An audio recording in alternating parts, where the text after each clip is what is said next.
The new Shelby GT350 was just announced, so this video we're going to talk about all the details and what we think about it. So let's get into it. So here's the thing about the new S650 GT350 Mustang that just came out, is that if you look back at the S550 models, those really felt like something special. And that's the main issue that I have with what's going on with the new Shelbys, is that the old ones, you had a wide body, you got a 5.2 liter flat plane crank.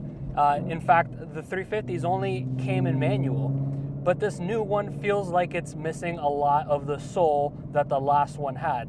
And I get it, some people are gonna wanna have an automatic transmission because they can't drive a manual, but the reality of it is the GT350 is supposed to be an enthusiast car. And in a time right now where Ford seems to have lost touch with what their core audience really is, I don't think this GT350 announcement, one, I don't think it came at the right time, and two, I don't think it really encapsulated the right things that it needed to have in order for it to be an actual special car.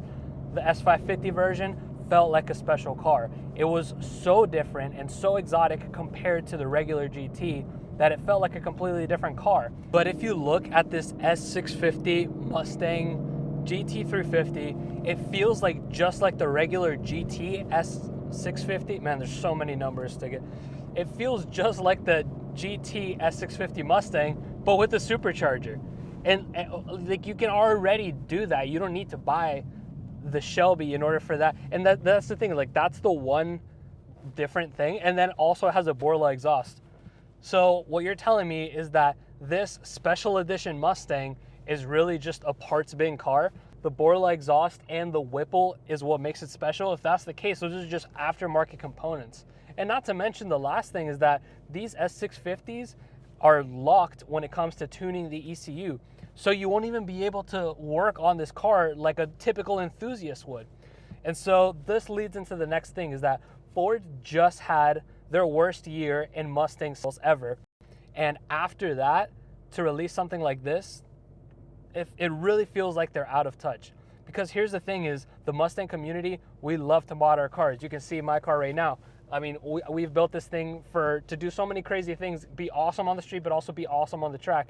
And that's one of the things about the Mustangs, is that they're so capable. If you want to build a drag strip car, you can build an awesome drag strip car. If you want to build a great road car, have great sound system, you can build that as well. If you want to build a great track car, it can be great on a road course just like that as well. So that's the thing, that's what made Mustangs so special from the beginning. But what's going on now is that it almost feels like they're milking the name, not to mention that they're putting the name on things that have nothing to do with Mustangs, like the Mach-E. What in the world is that? It has nothing to do with Mustang. They're just milking it for the name. It's very obvious. It's not a coupe.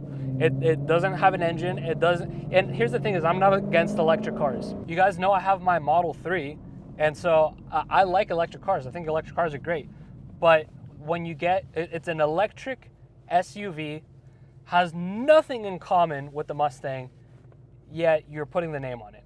It's very obvious that this is something where you're just milking it in order to try to get money out of that name, which I don't think is honestly working for anyone. But back to the topic, this GT350, let's go over some of the differences. You get the wing. Well, it's an option. The wing is an option. It doesn't come with it. You get a different grille. You get a Borla exhaust. You get a Whipple. And then Shelby branding, Shelby badging. To me, that's not a special car at all. You can't just slap the branding on there and say, oh, this is a Shelby. When you could take a regular GT, throw a Whipple on it, throw a Borla exhaust on it, and you're 90% of the way there. Yeah, no, to me, I think this is a big fail on Ford's end. And I think the part that I'm most disappointed about really is that it's just parts on top of the regular motor that you would have already gotten. It's on top of a Coyote. Now, here's the thing is, I'm not against the supercharged idea. I think it's great, especially if you look at the old GT500. Well, I say old, but the S550 GT500, that had its own engine. The Predator engine was sick. That thing was amazing. It even had less horsepower. At least this is something that's special. You know, when it comes to this new car, there's nothing stopping you from putting a Whipple on a regular Coyote from one of these S650s and having the exact same power and the same exact same everything. As a matter of fact, there's nothing stopping you from doing that. So there's going to be a lot of people cloning and making their own GT350s per se on the aftermarket, and that's just what's going to happen when you don't have a car that's extremely special like that.